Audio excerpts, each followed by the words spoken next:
안녕하세요, 가치아입니다. 4월 10일 화요일 국내 시장이 마감되었습니다. 자, 오늘도 시장이 정말 좋지 못했던 하루였던 것 같아요.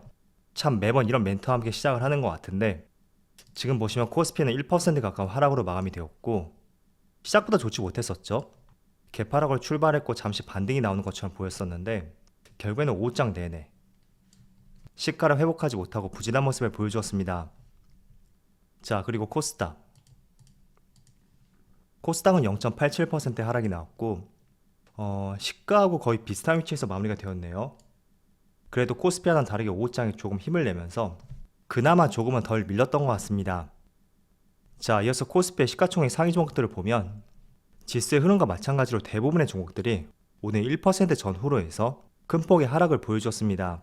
특히 그동안 잘 나가던 2차원지 관련주들 다시 한번 약세의 흐름이 이어졌고 또 반도체 관련주도 삼성전자를 중심으로 굉장히 부진한 모습이 나왔습니다. 이어서 코스닥. 자, 코스닥은 그래도 상승한 종목이 있죠. 펄어비스하고 LNF, 그리고 리노공업과 LX세미콘까지. 그래도 딱히 어떤 특별한 업종이 상승했다고 보여지는 않는 것 같고 아무튼 그래도 이 종목들을 제외한다면 게임주들 있죠. 오늘은 굉장히 부진한 모습이 나온 것 같아요. 카카오게임즈가 무려 8%의 급락이 나왔네요. 자, 이어서 코스피의 수급을 살펴볼게요. 오늘은 두 주체 모두 양매도로 보여주었습니다. 특히 외국인의 매도세가 굉장히 거칠다고 볼 수 있고 이게 지난 3월 말부터 해서 좀처럼 줄어드는 기미가 보이지 않는 것 같습니다. 그리고 코스닥. 자, 그래도 코스닥은 오늘 기관과 외국인 매도폭이 많이 줄었다고 볼 수 있죠. 그래서 나름대로 코스피보다 선방했던 모습을 보여준 것 같고 그리고 다시 한번 52주 신저가를 경신했던 삼성전자 기관과 외국인의 많은 순매도 물량이 나왔습니다. 그리고 연기금도 다시 한번 매도세를 보여주었네요. 자, 그리고 2차전지 관련주인 삼성 SDI 지금 이 종목도 외국인의 이틀 연속에 순매도가 나오고 있고 오늘은 그래도 기관 쪽에서 한 차례 매수 물량이 들어왔죠. 자, 그리고 카카오 오늘까지 5거래일 연속 하락세를 보여주고 있어요. 그런데 지금 보시면 외국인은 오랜만에 소폭의 순매수가 들어왔지만 기관은 여전히 순매도를 보여주고 있고 연기금도 꾸준히 매도세를 이어가고 있습니다. 자, 이어서 주체별 매매 동향에 대해서 살펴보도록 하겠습니다. 4월 12일 외국인이 가장 많이 매수한 종목은 JYP, 셀트리온, LG이노텍, 컴투스홀딩스, 카카오 이렇게 다 종목을 순매수 상위종 올렸습니다. 그리고 기관은 기아, 삼성 SDI, 신한지주, NC소프트, SK텔레콤 이렇게 다 종목을 순매수 상위종 올렸습니다. 자, 이어서 해외 증시의 흐름을 살펴보겠습니다. 자, 정말 최근 들어 시장 흐름을 보면 매번 힘들다 내지는 오늘도 급락했다 이런 내용들을 상당히 많이 전달해 드리는 것 같아요.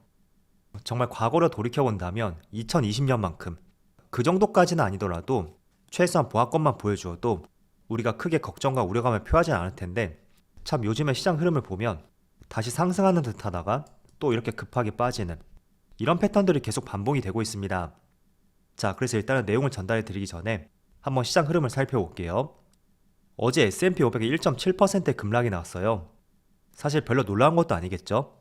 최근 들어서 계속 급락이 조금씩 나왔었던 과정이었고 그 상황 속에서 다시 한번 급락이 나왔다 이렇게 볼 수가 있고 그리고 나스닥은 무려 2%가 넘는 급락이 나왔고 확실히 지금 흐름을 보더라도 떨어지는 칼날 같은 그런 패턴을 보여주고 있습니다. 자, 그리고 다우지수는 그래도 선방하는 모습을 보여주었지만 어제 1%가 넘는 급락과 함께 마찬가지로 좋지 못한 모습을 보여주었죠. 자, 그리고 다른 아시아 증시를 보면 일본 니케이도 1.8%의 급락이 나오고 있고 대만은 그래도 약보합을 보여주고 있네요. 또 중국 상해지수는 0.7% 가까운 하락을 보여주면서 4월 들어서 다시 한번 세계 증시의 흐름이 꺾이고 있다 그렇게 볼 수 있는 것 같습니다.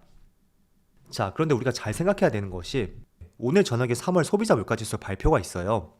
지난 2월달에는 CPI 지수가 7.9%가 나왔었고 3월달 예측치는 8.4%거든요. 그런데 과거 1년 동안의 통계를 보더라도 항상 예측치를 하회했던 적은 한 번도 없었습니다. 보합 내지는 소폭의 상승을 보여주었고 자, 그렇다는 것은 이번에 8.4% 예측치를 보여주었다고 하더라도 정말 잘 나와야 8.4%, 그렇지 않으면 뭐 8.5% 내지는 그 이상이 나올 가능성도 있겠죠. 자, 그런데 이번에 정말 중요한 것이 본격적으로 전쟁 이슈로 인해서 상승했던 원자재 가격들, 거기에 따른 인플레이션 우려감이 충분히 반영이 될 수 있는 중요한 시점이라고 볼 수 있습니다. 그래서 혹시나 시장 예상치를 크게 상회하지 않을까? 그런 우려감들이 아마도 이번 주 들어서 선제적으로 매도 물량이 나오는 것 같다. 저는 그렇게 생각이 되고요. 그리고 두 번째는 여러분들 혹시나 조금이라도 뉴스에 관심이 있다면 지속적으로 시장에서 노출되고 있는 이슈에 대해서 한 번쯤은 들어보셨을 거예요. 대표적으로 전쟁에 따른 인플레이션 우려감, 그리고 전쟁 장기화, 또 최근에는 중국에서 코로나 확진자 수가 증가함에 따라서 봉쇄 조치가 계속 이어지고 있죠. 자, 이런 내용들을 한 번쯤 다 들어보셨을 겁니다. 그런데 곰곰이 한번 생각해보면 지금 시장이 빠질 때마다 어떤 재료를 찾고 있잖아요. 물론 이런 것들을 찾는 것은 정말 중요합니다. 그렇지만 제가 전달해 드리고 싶은 내용은 자, 최근에 나오고 있는 기사죠. 긴축의 속도가 빨라질 것이다. 이 내용은 한 번쯤 들어보셨을 거예요. 그 때문에 국채금리도 상승하고 있고 또 최근 들어서는 장단기 금리 차도 역전이 되었죠.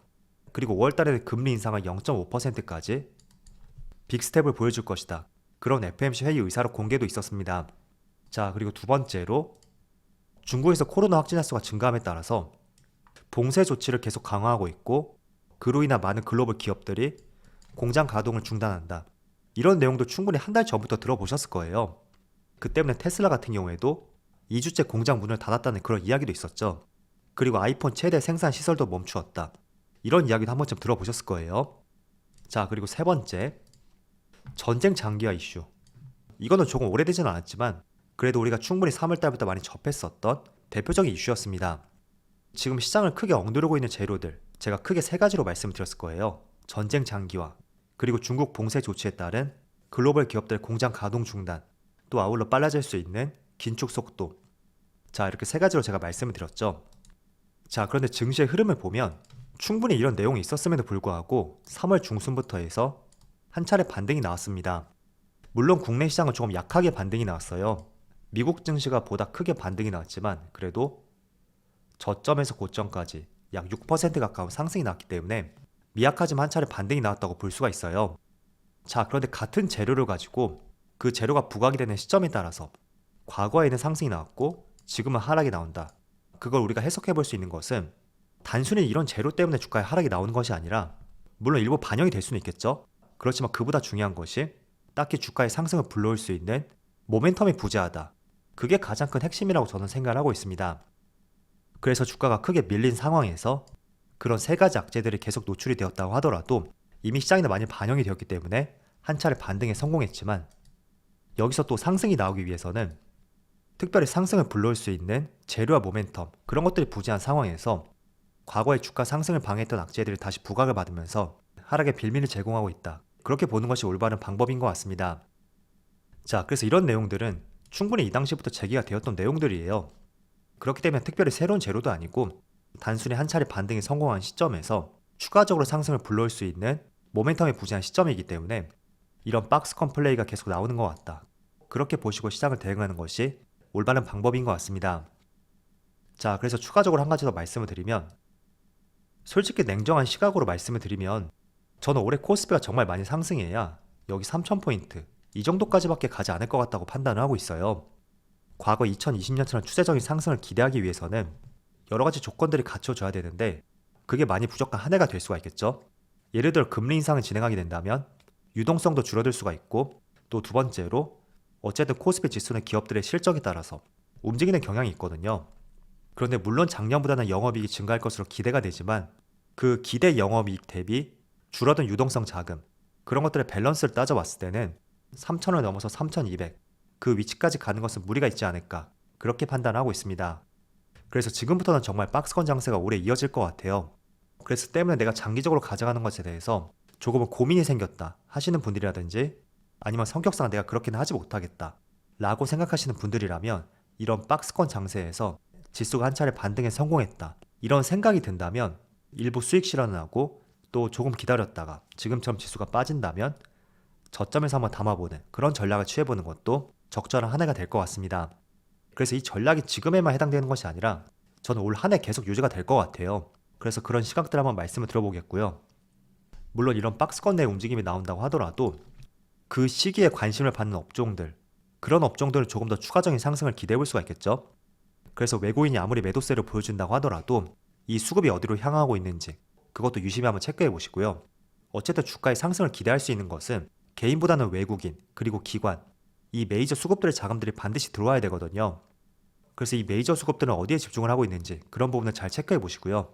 그 매수 흐름이 조금 더 이어질 수 있느냐, 그런 것도 기사를 본다던가 차트의 위치, 이런 것들을 꼼꼼히 따져보면서 투자의 계획을 세울 시점이라고 말씀드리겠습니다. 자, 그래서 이렇게 대외 변수가 상존한 상황에서 또 오늘 유럽에서 러시아산 가스라든지 원유 수입 금지 조치에 대해서 본격적으로 논의를 시작했다, 이런 기사가 나왔습니다. 그래서 다시 한번 유가 관련주들, 한국석유, 그리고 중앙에너비스 모두 급등을 보여주고 있고, 또 천연가스 관련주, 대성에너지, GSE 모두 급등을 보여주었습니다. 그래서 지금 시점이 과거 2월 달의 흐름과 조금은 닮아 있다고 생각이 돼요.